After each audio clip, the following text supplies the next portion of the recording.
All snap, we're live, and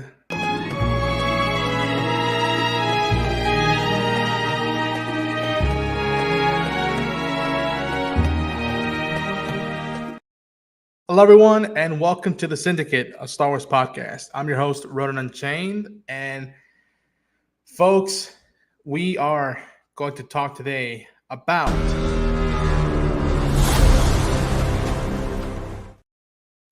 that's right, the 8 week journey of the Acolyte potential season one has concluded, and we are talking spoilers, y'all.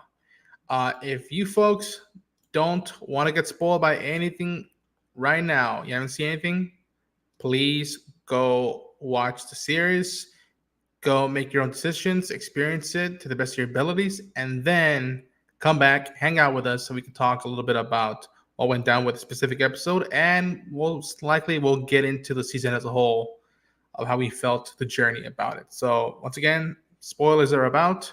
You've been warned. But much like the interesting Jedi that we've encountered these past week 8 episodes, I have my own counsel, if you will. Though I don't think we ever do shady stuff as the Jedi have done. But I have me here. I have Jedi Mike 7. And I have Jay King entering the podcast. Muchachos, how y'all doing? Good. Glad the show's over. Yeah, I'm doing good. But yeah, glad we made it to the end of this journey. So the discussions on this can, be fully realized. And for those who are watching, know this. It's okay if some people dug it. It's okay if some people didn't dug it. We're gonna have discussions, and I'm pretty sure I can prophesize this that at the end of after this discussion, none of us are gonna drop 20 videos in the span of 3 days in our respective channels and go off about why we're right and everybody else is wrong, and they can all go to hell, like what May said. We're not gonna do that right now. We're gonna talk about it, see if we slept on the episode that dropped and how we feel about it even after the 12 potential 12 24 hours since it's dropped. um I as I think I said it last night in Team JBS's stream that I feel like I dug 70% about this episode.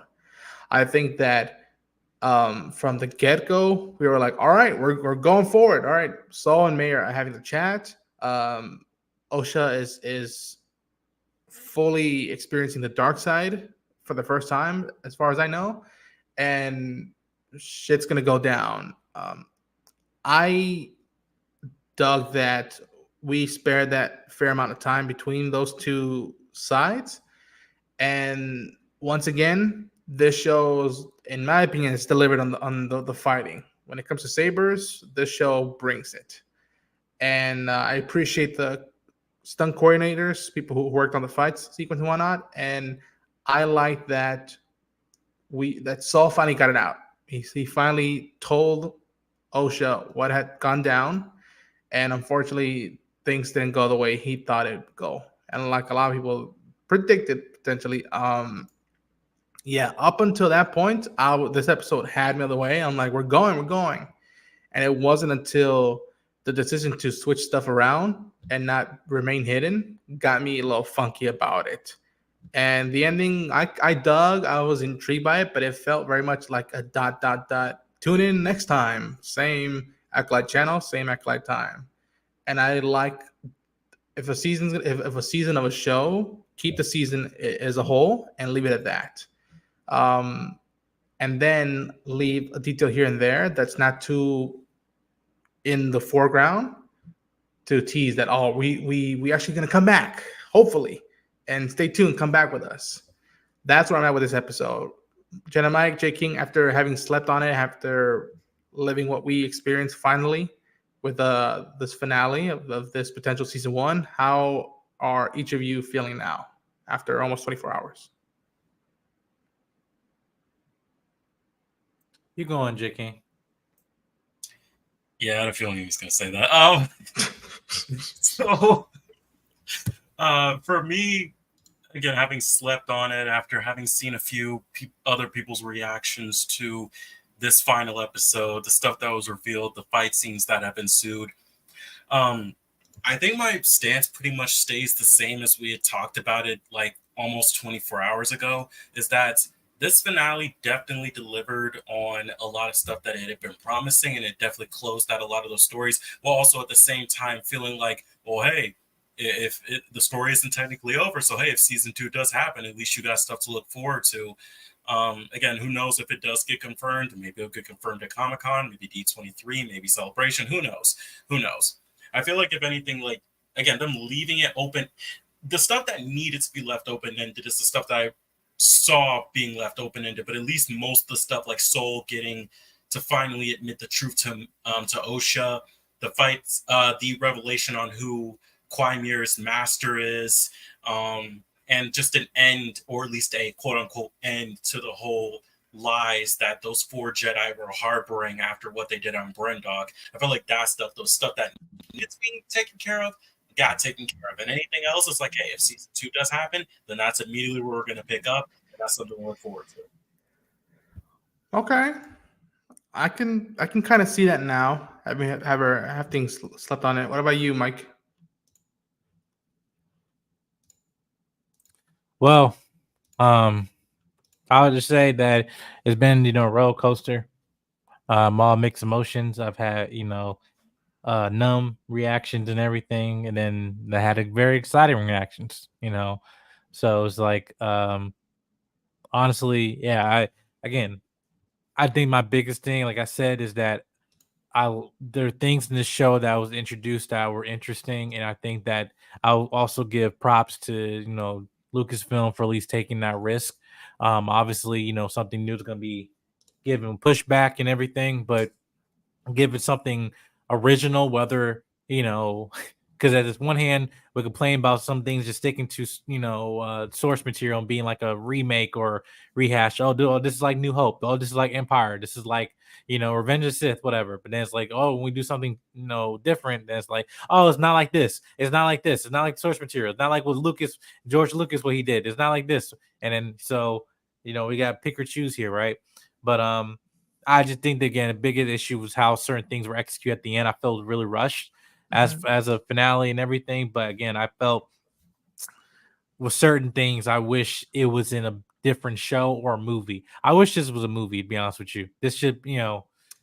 That's been the word of mouth that I'm like, maybe this would have been fitted better as a movie. And then if people connected it all the way and people really dug with what they did with 2 hours of storytelling, then we would want a series of following up of what happened and whatnot.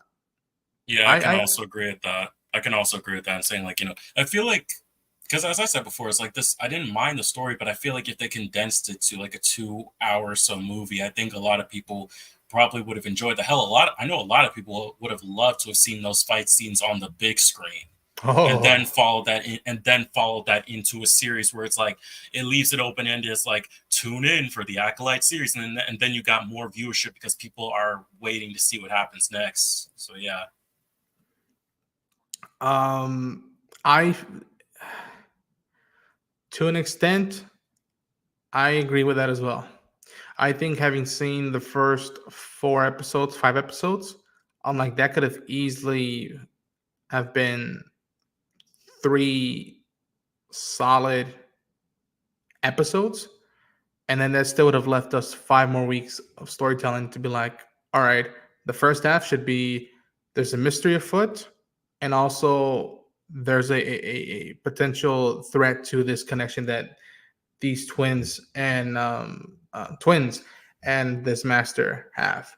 And I feel like, again, I appreciate the swing, but maybe as a movie it might have been a stronger fit. And yeah, again, if you connected with this for the 8 weeks, good on you. I'm happy for you. I think that that's fine, Jaking. Yeah, I feel like maybe a lot of stuff I would just that I had already put two and two together. I was just waiting to get that confirmed or like executed, and it felt like by now I should have been like, I don't know. It's a weird sentiment where like I feel that this would have been a great like maybe mid-season episode, just like boom, we lose this master that we've connected with, but he did something very shady. And now what are the repercussions? But maybe that was the plan from the get-go. We'll see. But someone who I think can shed a light on how they thought about this finale as a whole, because there's a moment, and we'll talk about it, folks. I know you want to talk about more of that scene, that moment, but there's somebody that I was just like, okay, how are they doing with that moment happening? How they feel at the end of this road with this 8th episode?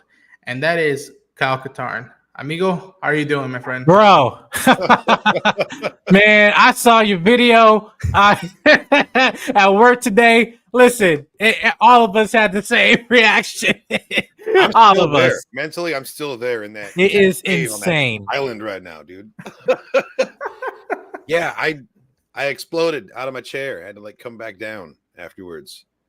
I was, because it's funny too, because just before we started rolling on that, we talked about, are we going to see them? And we both decided no, it's not their story. It's out of the cards. So we like the expectations had been set, and then they got totally smashed. Like Derry was. He didn't need to say anything. He didn't need to do anything. We knew immediately. Yeah, unreal. It was totally wild. I looked at that reaction. It was almost the same thing we went through, where I was just like, "What did I just see?" Busy had to go forward on the screen, and Mike and J King were like apoplectic, and I was like, "Thank God someone's apoplectic." My video, I was like, my mic literally mic'd out. It was just my wife came in like, "Yo, what happened?" It's like, you don't even know, man. Oh, Bendu went straight to celebrating like immediately. Yeah.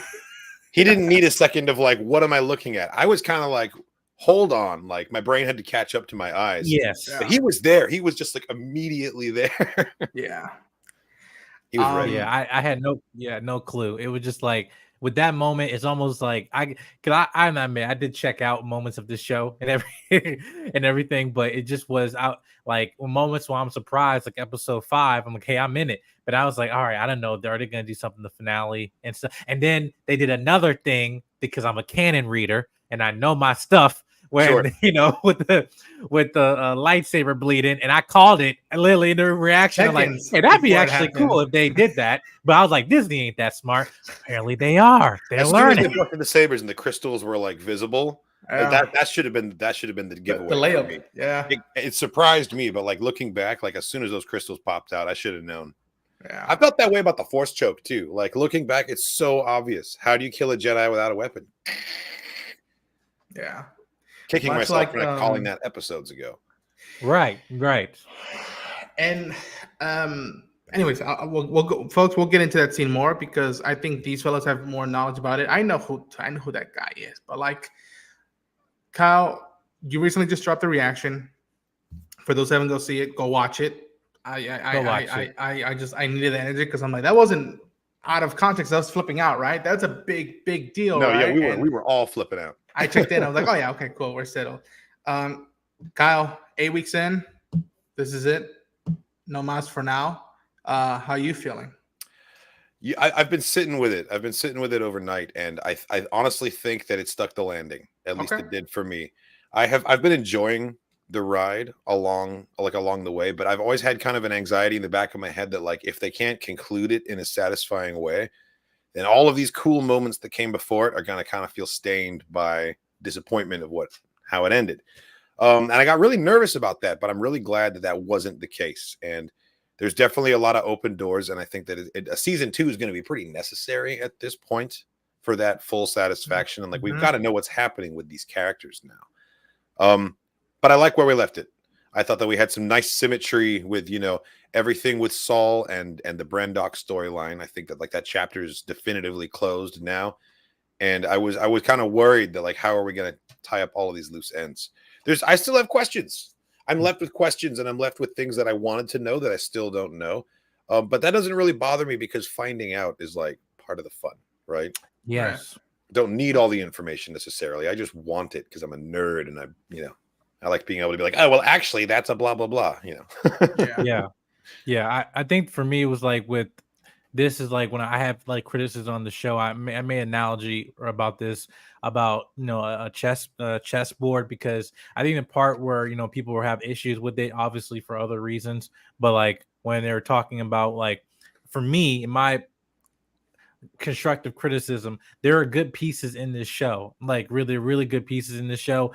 My issue is the fact that how these pieces were playing in the overall story and the board, which is like poorly, I feel, for me, was poorly executed. And for me, it gets kind of frustrating because I want this to succeed. I want this to be the moment for Star Wars where we can get something new, not being attached to just the stereotypical Skywalker trilogy or saga, and everything, and then kind of get to the point we've been asking for: new era, new story, but also bring in other forms of storytelling to expand upon that we haven't seen before.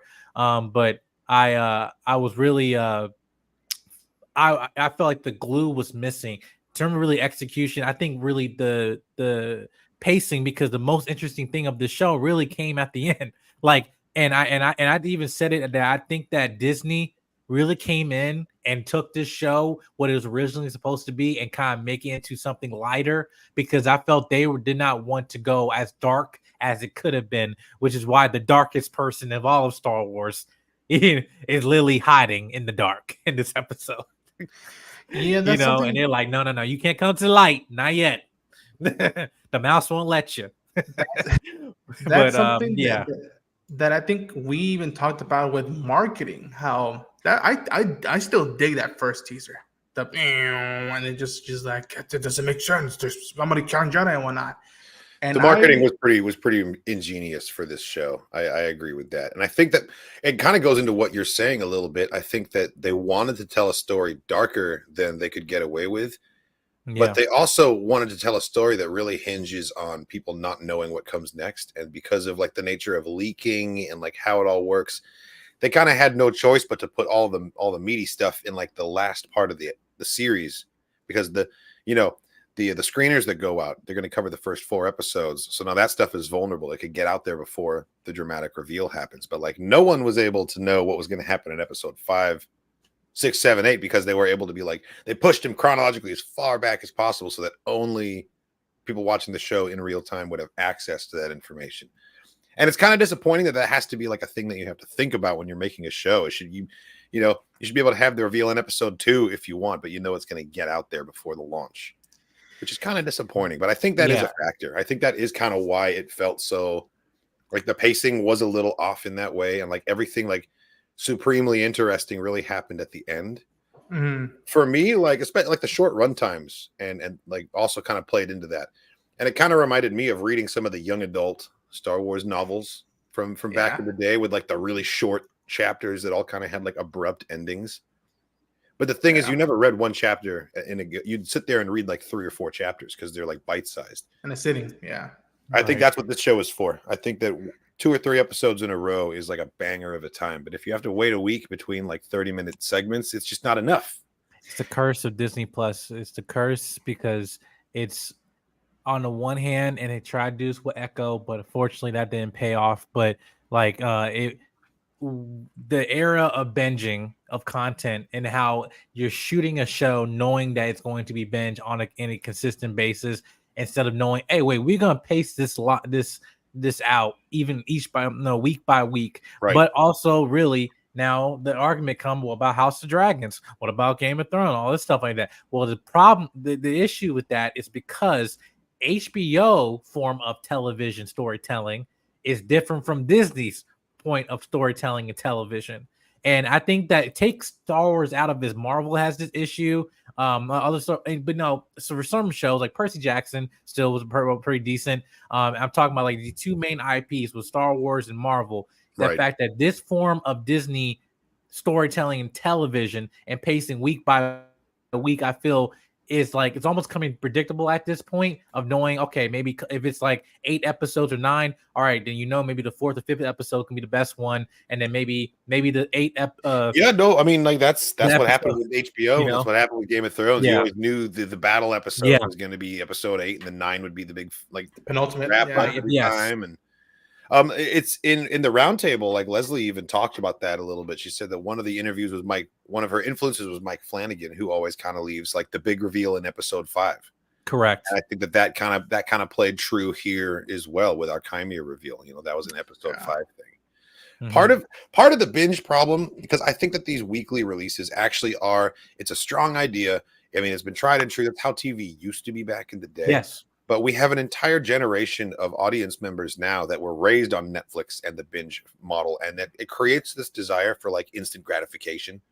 And people don't have patience. They don't have patience. They need to know what the plot resolution is going to be, what the twist is, who the secret like evil twin or whatever. They need to know it all on like the very first scene, or they feel like it's lazy writing. It's like let the storytelling do its own job. You know, like Yes.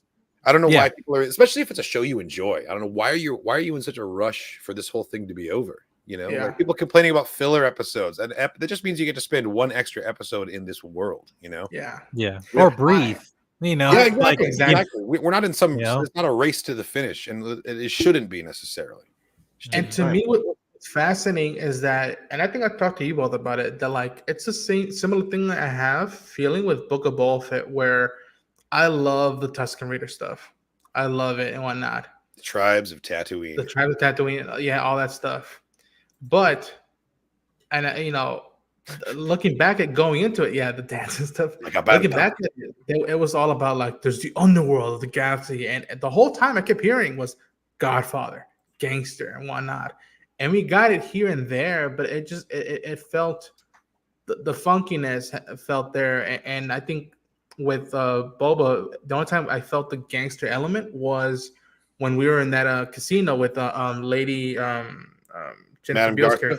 Madame Gartha, yeah, and I was like, all right, boom, I'm there. It's similar with the Acolyte, where we don't really spend time with the Acolyte, if you will, the dark side of the Force until episode 5, and then until that episode where Kimir starts telling Osha about like, oh yeah, the Jedi told you it was just this and whatnot, but there's way more to the Force and whatnot. It's not just this one application. Man, the signs were there. They were so obvious going back and rewatching it, knowing what we know now. Like, first thing we hear Chimera say is like the Sith code. Like, it's straight out of the gate. Mm-hmm. It's funny that you bring up Madame Garza from Book of Boba Fett, though, because my girlfriend is currently planning her Madame Garza cosplay for Star Wars Celebration Japan. Okay. I walked into her office, and you know, and It's Always Sunny. He's got like the conspiracy board behind him. Yeah. Pepe Sylvia. Let me talk about the papers. She's gone full Pepe Sylvia, but it's all the angles of the dress that you've ever seen. Like, it's kind of amazing. She's in full blown conspiracy mode. I can't wait to see that. Yeah, no, it's maybe a good cosplay. But yeah, every time I think of Garza now, I think of the crazy like Pepe Sylvia board upstairs in the office. Let me ask you this now, posing it because we're 20 minutes in. Besides the reveal of like, oh, there's somebody big deal that popped up there. Besides that moment, was there a moment that you're like, man, regardless how I felt up until this point with this show, this scene, this moment, these characters, these actors nail how I was feeling, how I've been wanting this show to go about? Was there a specific scene that you're like, boom, yeah? Like for me, I think the one that, again, it's not about the dark side of it, whatnot, but to me, it was when Renestra was talking to the senator and whatnot. Yeah. And how, like, I'm like, okay, cool. If we weren't going to spend time with the Acolyte and the dark side of the Force, then let's spend time here to see, okay, this is supposed to be the tail end of the Golden Age of the High Republic. Why is that? Because it's still 100 years before Phantom Menace, before Chancellor Valorum sends Qui-Gon and Obi-Wan up downhill with Naboo.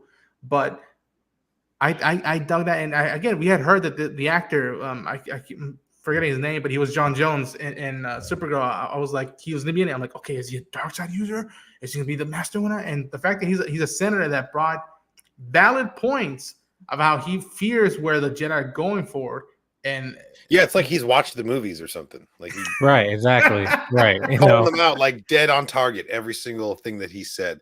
Fantastic performance, by the way. Like he's only in like pretty much 1 or 2 scenes in the whole show, but like really good acting, really, really well written monologues too. Like yeah.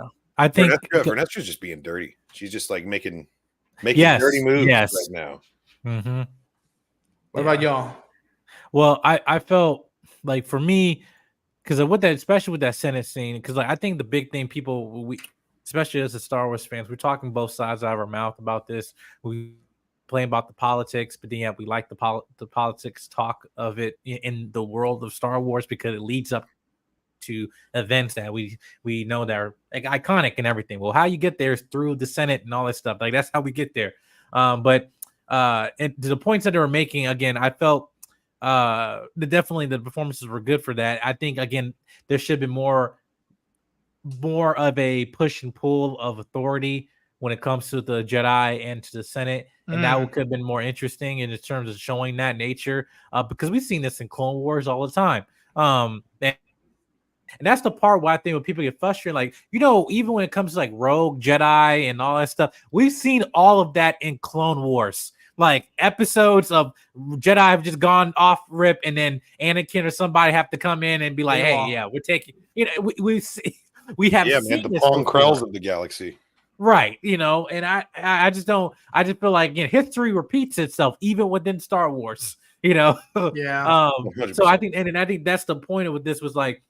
Yeah, I like that. I wish we kind of got more of it. But the big scene really, which I felt was one of the weakest parts of the show, but I felt at the moment what they were given, I think is between May and Osha and with Soul and the death, of Soul and everything, and basically leading to that point. 'Cause listen, this actor, you understand, not only just from Squid Games, just the fact that he was carrying the show on his back to the very end.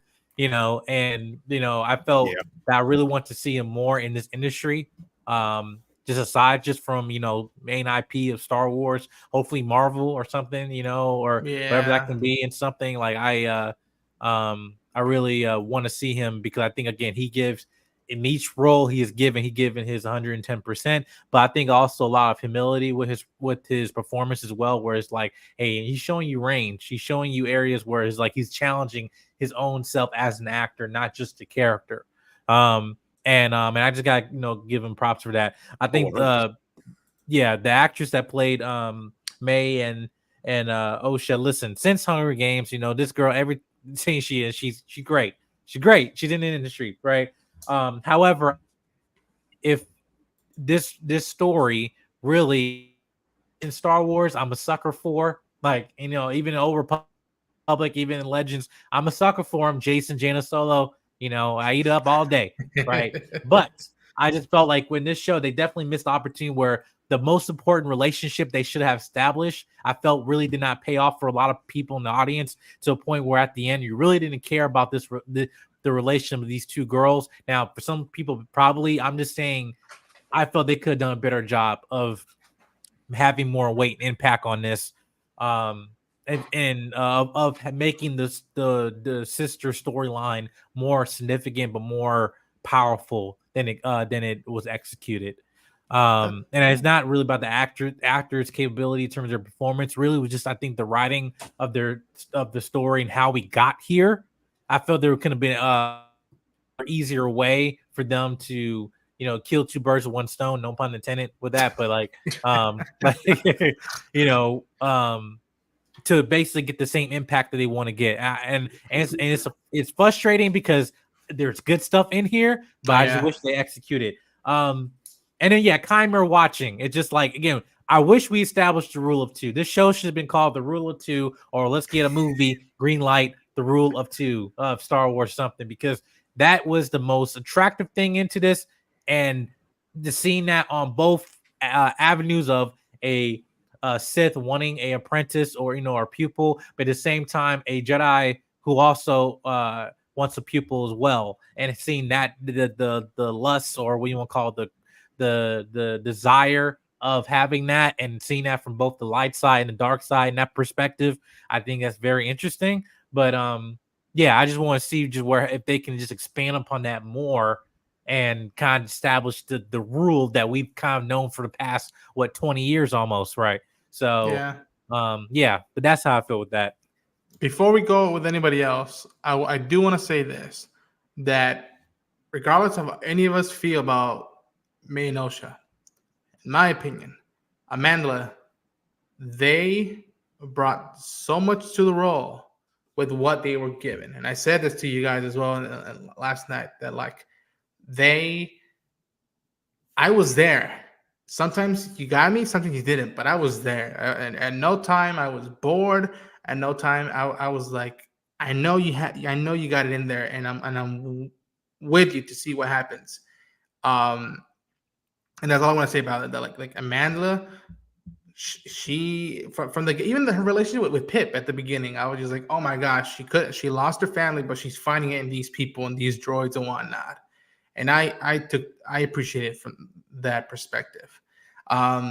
Speaking of perspective, El Paisa Busy showed up. What's up, Busy? Perspective. How you doing, pal? All right, so was that a glasses joke? What's wrong with you? no.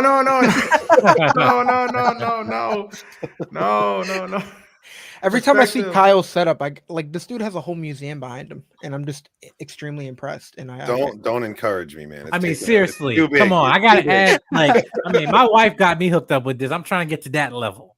We gotta get tickets to visit that spot one time, bro. I'm telling you. Seriously. Start charging like a Rancho Obi-Wan up in here. Yeah. Basically is. Busy. What's up? Right now, J. King, Kyle, I'll ask you guys for your favorite moments that you got out of this episode. Damn, like it's like that. Well, you just shut up. You slept on this episode. How do you feel after almost 24 hours?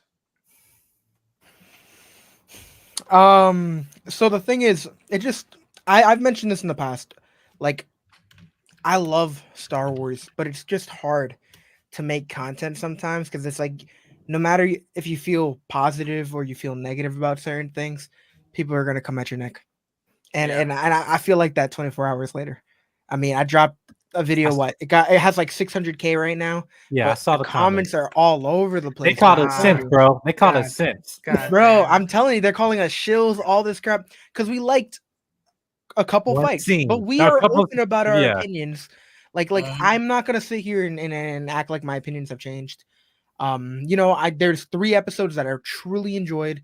The rest I thought they were okay. Like I'm not shitting on them. I just thought they were okay. But we're not allowed to have opinions anymore. So it's I don't know, man. Maybe I'm old school. If like 1,000 people comment on your video to call you a shill, for me, I'm like, hey, 1,000 people commented on my video. That's the win right there. That's the win. Nah, it's crazy though. I'm like, we got like a shill comment. It got almost 1,000 likes, and I'm just like, damn, bro. I literally was like, I was so ecstatic to show us freaking out over Darth Plagueis, and yet it wasn't until it was fully uploaded. I'm like, oh shit, that's right. This shit can go either sideways or whatnot. I wasn't even thinking about the comment section. I was just replaying you leaning into the camera. You, man. Good and for these you being two able to live outside the comment section even for a moment, because that's a nice moment and it doesn't happen often anymore. And it's hard to do as well, man. I mean, I'm telling you, like I posted these clips because we were genuinely excited during these clips. Yeah. So I posted them, but it's like, unfortunately, just knowing how it's gonna play out. Like, I have no regrets posting these videos. I'm not gonna put that out there. But at the end of the day, it's just a headache knowing that like I still gotta kind of brace myself for being a Star Wars fan, because that's how kind of far we've gone, No, TikTok is definitely notorious. Because I posted my reaction of Anakin showing up in Ahsoka, and I had like over like 36,000, I think, views on TikTok and everything. But then yet seeing the comments of people like being happy. Oh wait, my phone just died. It did. Wow, I went dark. No. It's okay. It's okay. Man became a Sith. It's okay. It only mean one thing. See, that was the system. That was the system. He joined the but anyway. But no, anyway, I just felt like with that, you've seen the both sides of Star Wars come in those comments, but then yet I had an issue that before we found out that Ezra had a lightsaber in the finale, the fact that he was using the Force and gave Sabine his lightsaber to fight, I'm like, dude, what? And I was like, yo, man, come on, man, why get a lightsaber? And then everybody in the comments like, shut up, bro, you don't know anything about Star Wars. Yeah, like I was like complimenting the amazing choreography.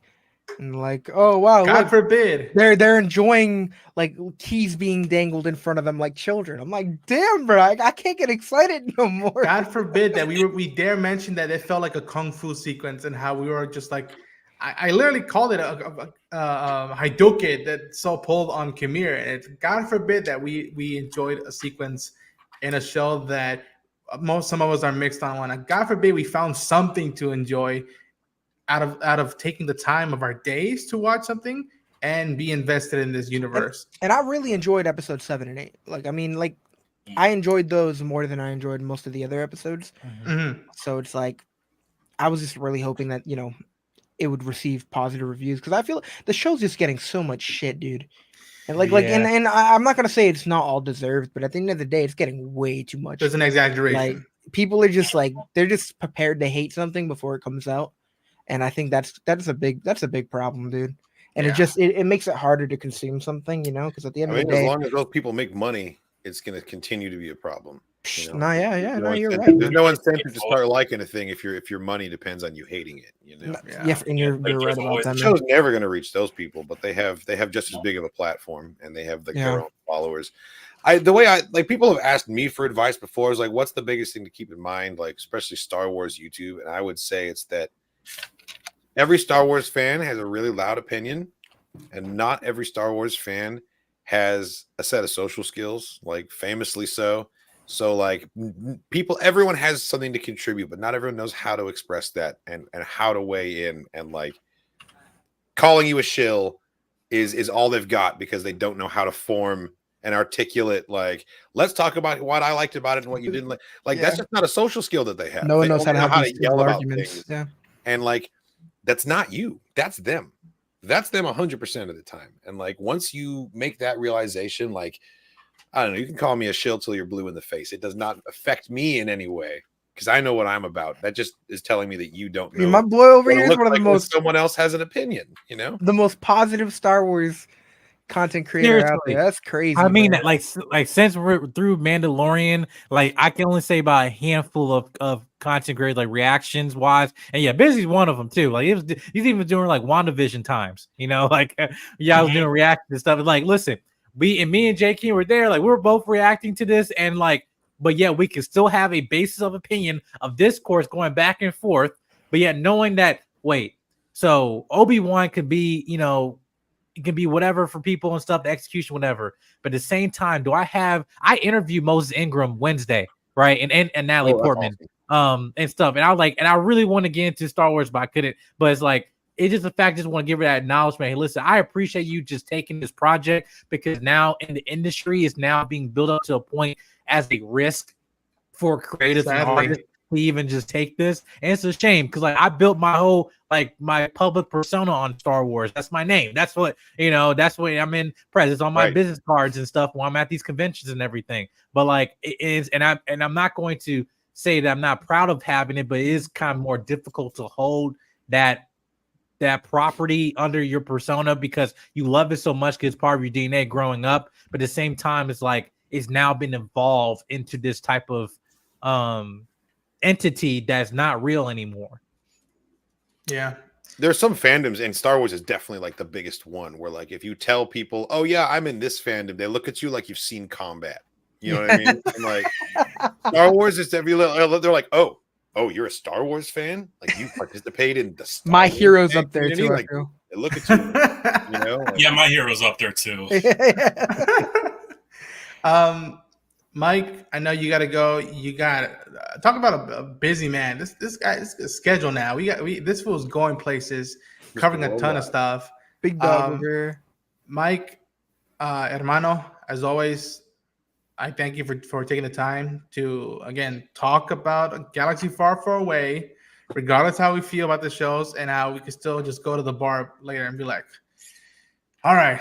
What's next? What's the next show? Let's see what we got underneath. Thanks so much. Jedi Mike, tell where people can find you and final thoughts if you have on the show. Go charge your phone. Yeah, I'm charging right now. Don't worry, sweetheart. I got you. You actually gonna see me later, House of Dragons. So. I got me blushing over here, bro. But yeah, no, yeah. Thank you as always. You know, again, like Star Wars is, I think, it surrounds us, it binds us, the positive parts of it that makes us who we are, the differences and everything, and crosses all different generations and everything, which provides hopefully a great community of fandom. But and that's why I'm a part of it. And that's why I still don't, say that Star Wars is dead. Again, this show could have been better for me, but yet those moments where I was excited, and I don't regret those at all. And they were recorded forever. So yeah, so I'm happy at least to have some type of moment for there, and also to watch it with these people I care about, and have discussions and everything. But yeah, you can follow me on YouTube at Jedi Mike, and on Instagram as well at Jedi Mike 7. I'll be posting interviews and coverage for a lot of different shows and everything. And just got approved for Deadpool and Wolverine on Monday. So nice, bro. Yeah. So anyway, appreciate y'all. Make sure you guys subscribe there. Love to talk to you guys more. But yeah, till next time, I'll see you guys. Peace. Take care, hermano. Yeah, all right. I gotta leave. Gotta bounce it? Okay. I'm heading the same place. Oh, that's right. The thing. Yeah. J-King. You got to get there first so you can ambush him. I got you. I know. Final thoughts and tell where can people find you. It's a spy versus spy. All right.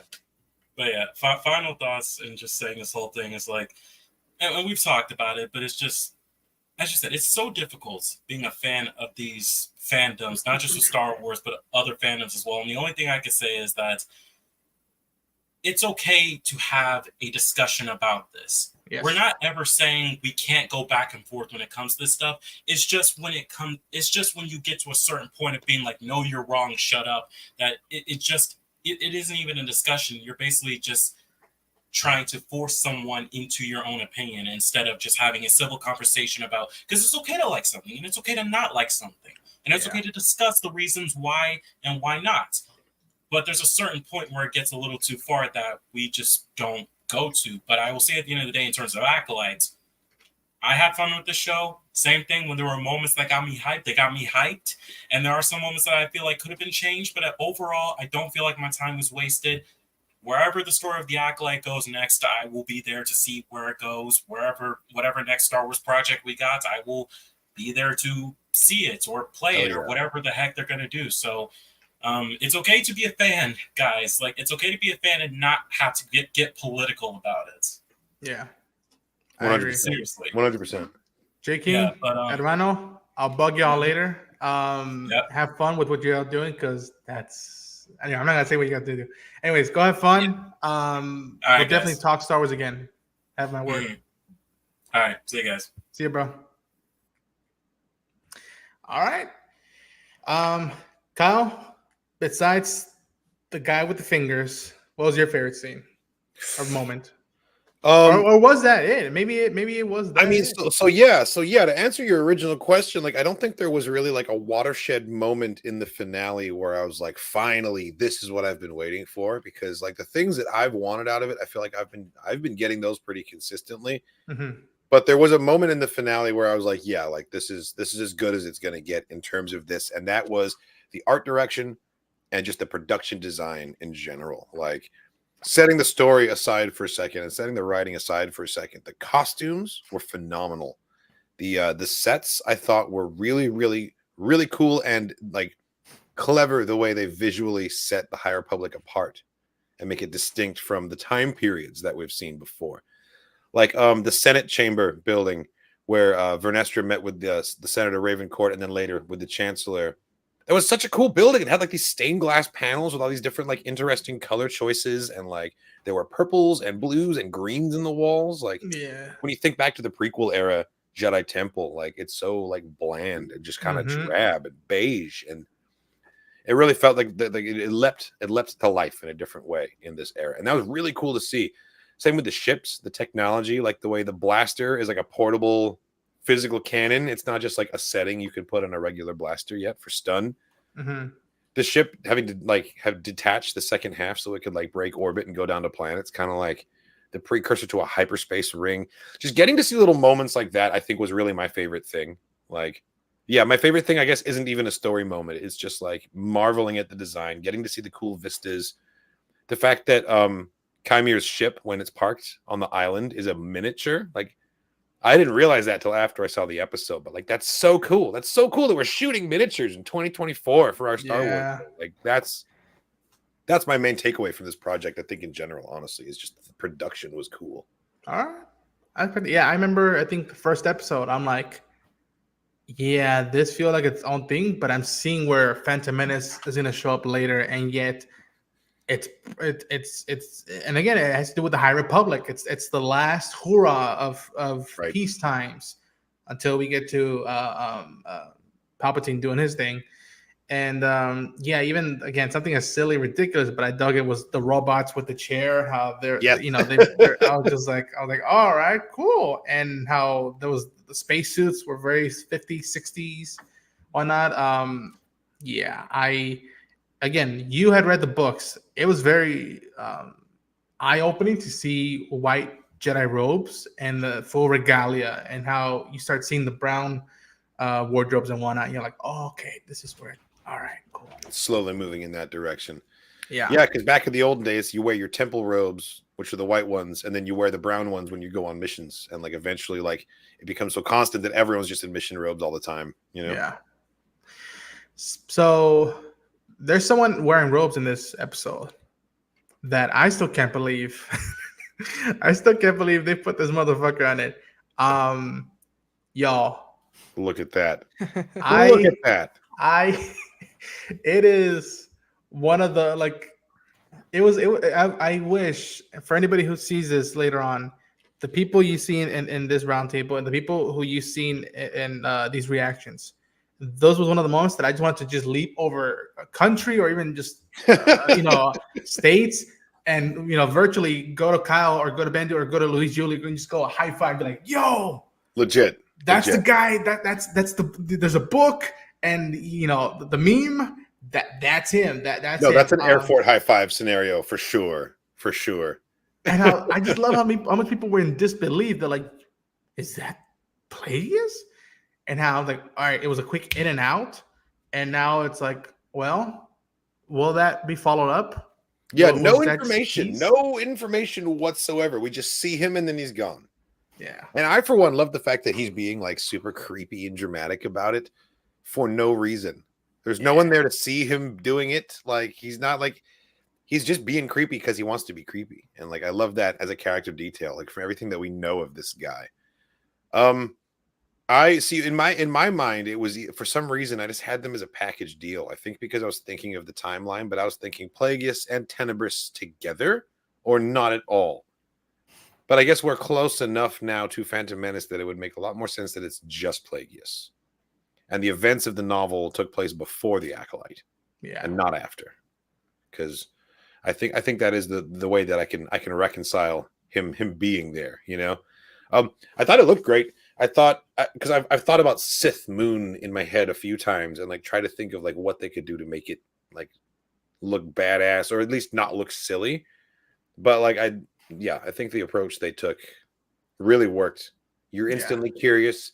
If you're a casual audience member and you don't know who this guy is, like you're instantly curious and you have to know more about it. So I think Plagueis is about to be a trending article on Wikipedia. Like, Barnes and Noble is gonna have to restock on their books and whatnot and reorder because I can imagine those books or that book is gonna go off the shelves like that.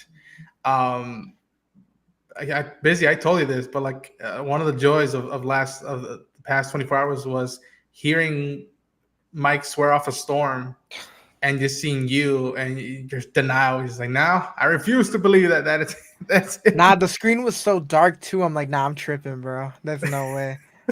You can't tell what you're looking at straight away. Like it's definitely like my eyes had to catch up to my brain, or my brain had to catch up to my eyes. I think that's what it was, and I think it only processed because we had so many people there. So it was like we had like 4 different sets of eyeballs confirming that it was who I thought it was. If you watched it alone, you probably have to go back. Oh, 100%. 100%. If I watched it on my own, I definitely would have questioned. I don't even know if I would have picked up that it was him. Honestly, like just the little flash on the top of it. Like I said, it was so dark. Like I I don't know. Again, I hate to sound or be that guy, but I didn't think we'd be treated to something like that. You know what I'm saying? Like I hate to sound like that. That's I valid. convinced myself it wasn't going to happen, so I was so surprised. And that's kind of where I stood. The same thing I was going with that with the whole, Yoda cameo. I was just on the boat that, I mean, like it would be awesome, but I don't think that we're getting that. I just don't think things are that good enough for us to get that. I think it kind of blends into something that Jedi Mike was saying way earlier on about how they wanted to leave their options open and couldn't quite decide what they wanted to do yet, like with how Plagueis was set up. And I think that's true of Yoda too. They weren't quite sure, like, do we want to go with a puppet Yoda? Do we want to do CGI Yoda? Let's just give them the back of his head, and that way we have until season 2 to figure out what we want to do. Like, and of course, people were complaining about his hair, bro. Oh my god, there's no winning out here, my man. Oh man, the only winning is just to not listen to what people are complaining about in the first place. Just like it's a puppet, y'all. Go live on a remote farming planet, like Galen. A peaceful life. It's the only way.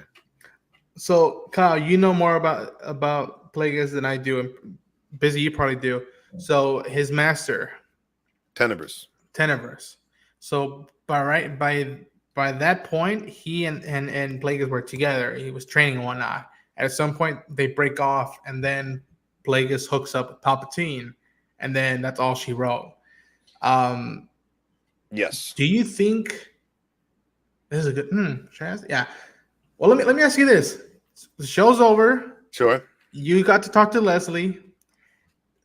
I'll pose this. I'm posing this. Did anybody bring up Plagueis? Did anybody bring up? Oh yeah. Somebody brought it up. I was like, definitely. We talked about Plagueis. We talked about Tenebris. We talked about Kreia. These are things that she kind of because we asked open-ended questions about what Sith Lords specifically influenced the shaping of the philosophy and like when you think about the Darksiders, what names come to your mind? What is your flavor of Darkside? And she said Plagueis, Tenebris, Kreia. So really, we should have known right off the bat. But the thing is, she was so obvious about it. I took that to mean, okay, Plagueis inspired whatever Sith we are going to see. Yeah. But it can't be Plagueis because that would make her a crazy person to just tell me that right now and then have him show up. But hiding in plain sight, which I will have to point out is exactly how the Sith do it. Right? Mm-hmm. They're in the shadows, but they also are running for senator. Plain sight right there. His face was all over Coruscant as Sheev, the senator from Naboo. So it's not all shadowy. Sometimes it's all about hiding in plain sight. I want to see a gallery episode. Yes. I want it to feel like the first 2 seasons of Mando, where they really went to minutia. I want to see the moment where they chose to bring in the character and maybe have her and Dave talking yo, so how are we going to do this? And Dave be like, I don't know, you want to do it. And her be like, okay, do I make it obvious? Do I just talk about the character casually and they won't pick up on it? And I can imagine Dave giddy about it and be like, okay, so how are we going to track this? Because if we bring him in, people are going to start saying, what about Revan? What about, it was the same thing when Thrawn showed up. I remember when that trailer hit, it was just what about Luke's girlfriend, Mara Jade, and I was like, what about her? And it was what about all of them? There's so many in the list, but Plagueis is above them all. He's on a higher tier because his name was spoken aloud in Revenge of the Sith, making him one of the only other canon Darth Sith Lords who casual audiences have heard the name of before. Yes. Someone who's only seen the movies does not know who the fuck Exar Kun is supposed to be. All right. No, they don't. No. But if you can watch only the movies and you still know who Darth Plagueis is, his whole tragedy. Palpatine teaches it to us. So what about Revan? It would be great if Revan, but I don't remember Revan getting name dropped at any point in the saga films. Casual audiences have heard the name Plagueis. They can connect with the name Plagueis. And Plagueis can open the door for this other dark pantheon of all these other Sith Lords and things like that. But I think Plagueis is a more logical choice than anyone else that you might want to bring in just for that reason, because Palpatine talks about him and casual people have heard his name before. Yeah. It's all about the name recognition, really. What's up, Draven? I really hope you're caught up on the show. I don't know if you had finished the one out, because if not, you got a cool thing potentially spoiled. So hopefully you caught up. In the last episode, Palpatine kills Dumbledore. I'm so sorry. Now you know. But seeing this character show up, it kind of I'm not. Damn it, Draven. All good. No. Oh, damn it, Draven. Oh dear. All right. Well, I've got some issues for you. There it is. There you go. There it is. I'll say this: them making the choice to finally put him in live action gets me intrigued with James Mangold's first Jedi story. To be like, okay, what are they willing to do, and are they willing to go back into the Legends pool and pull stuff from it, and see what we can get from there and how it just expand on stuff. I think it'll be a unique story that heavily borrows from Legends in terms of like setting.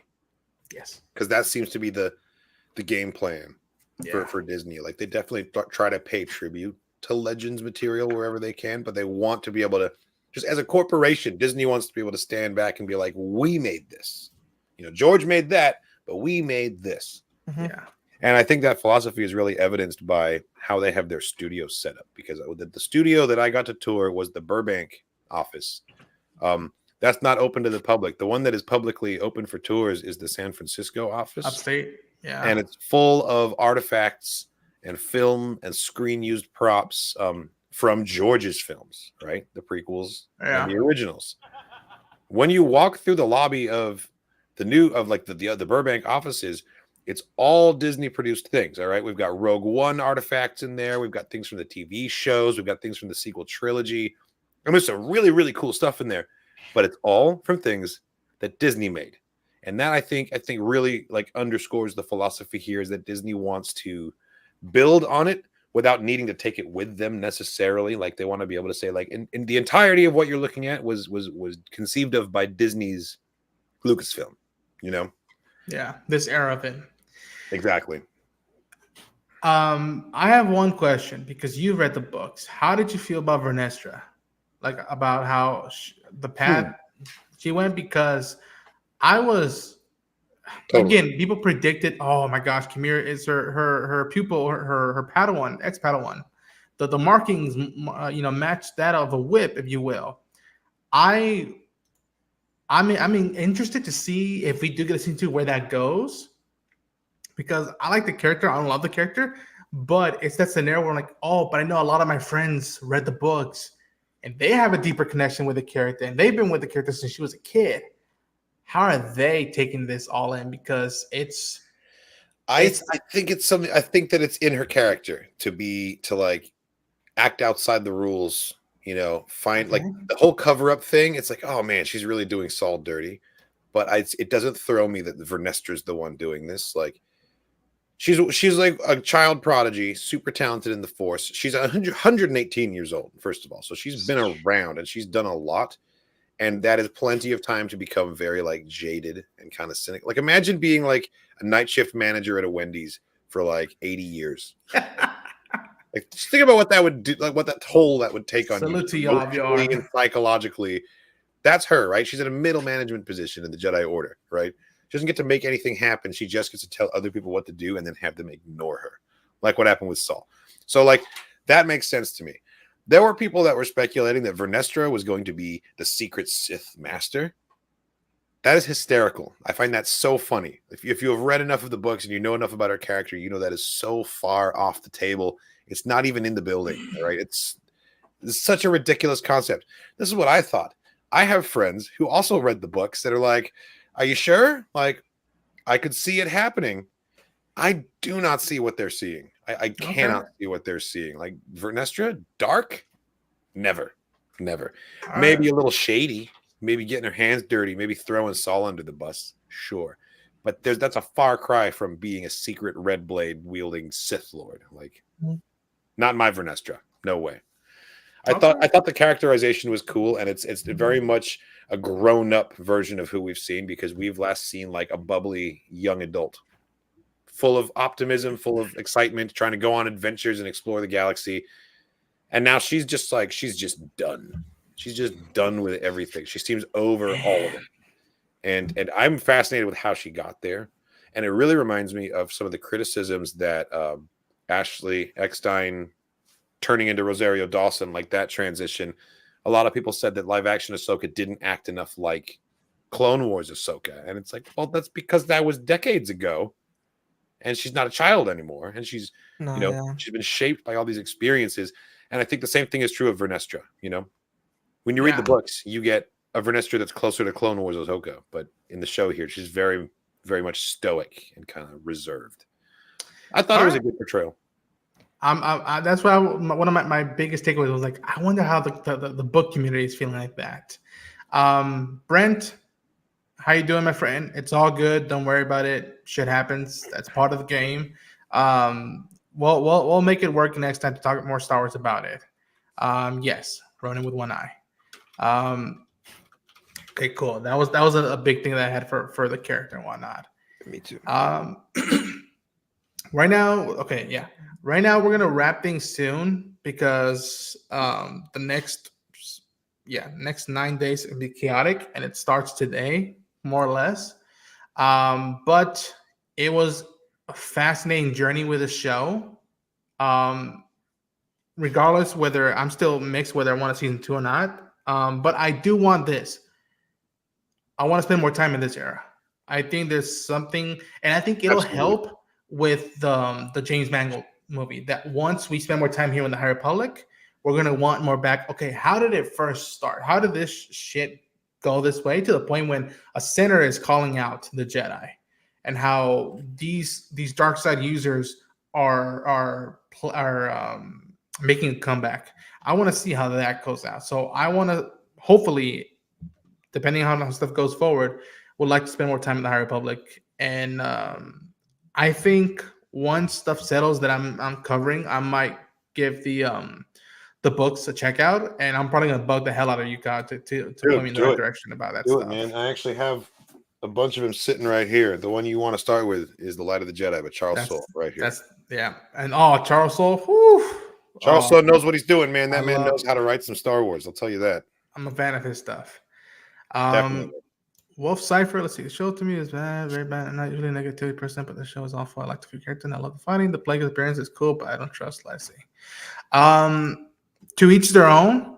I think that the minutia, the lore stuff, I'm there. I'm there with Leslie and whatnot. I hope that Leslie can come back, because I think she did bring some freshness to the fold.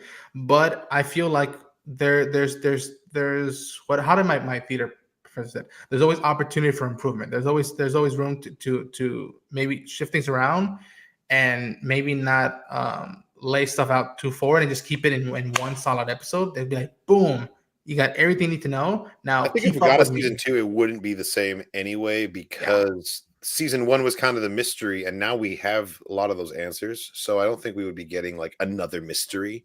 I think season 2 would be a very different format of storytelling, just regardless, because of how season 1 was set up. So problems with pacing and things, I think wouldn't be as big of an issue, just because of where the story's going and who the characters would be. Like, we lost like 85% of the cast. And that's pretty unique for a Star Wars show. Usually we lose 1 or 2. We lost like 1 or 2 survived this time around. Yeah. So we got to build the cast back up. So season 2 could be a widely different group of characters, and they could be going and doing widely different things. So honestly, I don't expect that if we get a season 2, it'll be more of the same. I think it will feel very different than season 1, just because a lot of what made season 1 feel that way got murdered. Yeah. They can't do that again. So I feel James Mangold might go another path, completely setting his own story and do something completely new. Yep, I agree with that notion. Also, Kyle, great to see you. You love your reactions and Star Wars The Republic streams. Nice. Yeah, episode 5. Felt like a Red Wedding vibes and Game of Thrones. We super didn't expect it. We super did not expect that level of death, and it was a brilliant move to pack the room with red shirts, if you will, these Jedi that we don't know, because we're like, oh yeah, okay, all these Jedi are gonna die, and then it's just gonna be Jordan, Jackie, and Saul. It's like, nope. The amount of times I've heard that expression with this episode has just been phenomenal.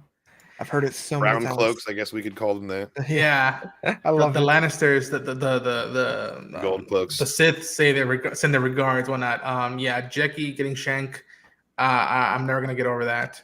I mean, that was so like almost like I want to say sinister on Lucasfilm's part, like outside the show, because they deliberately got the community excited about these two characters and like the Jecki Jam, hashtag Yord Horde. Yord Horde, like, yeah. I'm a member of the Yord Horde. I got my sticker right here. Like, they knew what they were doing to us. They knew when the other shoe was going to drop, and they let us just like go 100%. I noticed there was never a Soul Patrol stickers. They didn't want us to get attached to Soul the same way. They wanted it all to be Yord and Jecki. Yeah. They wanted us to really like feel that loss. Yeah. And I think that was good writing. People criticized it. They were like, we didn't get enough time to develop these characters. Like they would have gone on to do these really cool things, and now they don't get to. And it's like, that's the point. You're supposed to feel the loss of potential, because that is what happens when a life is lost. You think about all the things that they could have gone on to do, and now they don't get to. It's like, yes, correct. That was the goal, for you to feel what Saul's feeling in this moment. They're like, Jecki would have gone on to become a hell of a knight. She would have passed her trials. Yord would have found a way to get over his fear and like loosened up a little. And now it'll never happen. That's fair. That's fair. I'll call me greedy. I just wanted more. Still want more. I want a manga of Jecki. But if that ever comes into fruition, folks, that's gonna be for this episode of the Syndicate Star Wars podcast. Lots to still think about until we get Skeleton Crew or we get new comics and whatnot. Skeleton Crew, dude. Yeah, the minute they said Amblin, I'm like, all right, you have me interested. Legit. Brent, let's see. Yeah, the loss of Yord and Jecki set up so much character in the short time we had with them, and they did their job and left such an impact on us. I can't deny that. I cannot deny that they left an impact on us. It was well played. Muchachos, thank you so much for joining me. It is a blast anytime we get to talk Star Wars. We have there we go. Lego special next in September. All right, cool. Oh, I think that is the next thing. Yeah, it's like the Lego What If special. Yeah, with Darth Jar Jar. Can't wait. I can't believe they're doing it. Kyle, hermano, where can people find you? And also plug the Dork Forces podcast, folks. There's more of us. There's more. There's go check out the podcast. Where can people find you, Kyle?